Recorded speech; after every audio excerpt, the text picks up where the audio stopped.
Hi friends, good morning to everyone. So మీకు ముందు క్లాసుల్లో హిందీ రాయడం చదవడం అనేది నేర్పించాను. ఇప్పుడు స్పోకెన్ హిందీలో భాగంగా చిన్న చిన్న పదాలు అంటే ఎదుటి వాళ్ళతో ఎలా మాట్లాడతారు దాని గురించి ఈ రోజు మనం ఈ క్లాసులో చెప్పుకుందాం. అంటే హిందీలో మాట్లాడడం ఎలాగా, हमें हिंदी में कैसे बातचीत करना, ये सभी इस कक्षा में हमें जानकारी लेंगे.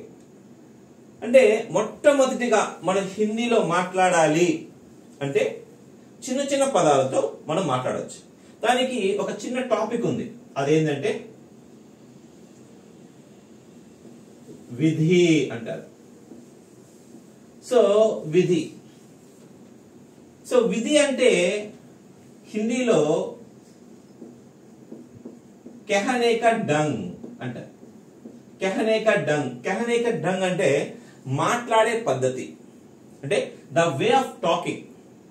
हमें कैसे बातचीत करना అంటే दूसरों के प्रति हमें कैसे बातचीत करना అంటారు, అంటే the way of talking. So దీనికి సంబంధించి మనకి విధి సంబంధించి రెండు భాగాలుగా విభజించారు. ఒకటి ఆజ్ఞ. సో ఆజ్ఞ అంటే ఆర్డర్ వేడు. ఆజ్ఞ అంటే ఏంటి? ఆర్డర్ వేసేటప్పుడు కూడా మనం మాట్లాడు. నెక్స్ట్ అనురోధ్. అనురోధ్ మీన్స్ రిక్వెస్ట్ గా మాట్లాడడం, రిక్వెస్ట్ అంటారు. ఆజ్ఞ యా అనురోధ్. అంటే ఈ విధిలో భాగంగా రెండు భాగాలుగా విభజిస్తే ఒకటి ఆర్డర్ వేయడం, ఇంకోటి రిక్వెస్ట్ గా మాట్లాడడం ఎలాగో ఇప్పుడు మనం విందాం. సో ఇది మనకి ఈ సందర్భంలో మనకి రావాలి అంటే ఎక్కువగా మనం ఎదుటి వాళ్ళతో మాట్లాడతాం కాబట్టి మనము తూ తుమ్ ఆప్ ఎక్కువగా మనం ఈ మూడు మనం తీసుకోవాలి. తూ ఒకటి, నెక్స్ట్ ఏంటి తుమ్ ఒకటి, ఇంకొకటి ఆప్. ఈ తూ అంటే మీకు ఆల్రెడీ ఐడియా ఉంటుంది. తూ అంటే మనం ఏమంటామంటే నీవు అంటారు. చాలా మంది కొన్ని సందర్భాల్లో నువ్వు కూడా అంటారు. నెక్స్ట్ తుమ్ అంటే మీరు అంటారు. ఆపు కూడా చాలా మంది మీరు, తమరు అని రెస్పెక్ట్ ఇస్తారు. సో చూడండి, ఇక్కడ ఈ తూ అనేది మనం ఏ సందర్భంలో వాడాలి, తుమ్ అనేది ఏ సందర్భంలో వాడాలి, ఆప్ అనేది ఏ సందర్భంలో వాడాలి మీకు వాడాలనేది మీకు తెలియాలి. తూ తుమ్ ఆప్. సో ఈ తూ అనేది ముఖ్యంగా మనము ఎవరితో మాట్లాడతామంటే మాక్సిమం అంటే బిలో 5 years వాళ్ళతో మాట్లాడాలి.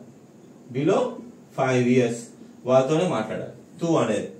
ఇంకా చాలా మంది అంటే కొంచెం ఇష్టంగా లాడ్ ప్యార్ ఎక్కువగా ఇష్టంగా ప్రేమ చూపించే వాళ్ళతో కూడా మాట్లాడుతుంటారు. అరే తువా, తు జారే, ఇలాగా మనకి ప్రేమగా మాట్లాడే వాడితో కూడా మనం మాట్లాడుతూ ఉంటాం. తూ అనేది బిలో 5 years వాడితో. ప్లస్ ఒక ఆర్డర్ వేసేటప్పుడు కూడా మనం మాట్లాడతాం. నువ్వు బయటికి పో, ఈ విధంగా మనము తూ అనేది యూజ్ చేస్తాం. ఈ తుమ్ అనేది మనం ఏ విధంగా యూజ్ చేస్తామంటే మాక్సిమం దోస్తంకే ప్రతి. దోస్త్ అంటే ఏంటి? ఫ్రెండ్స్ తో మాట్లాడతాం. ముఖ్యంగా మనం ఫ్రెండ్స్ తో కూడా మనం యూజ్ చేస్తూ ఉంటాం దోస్త్.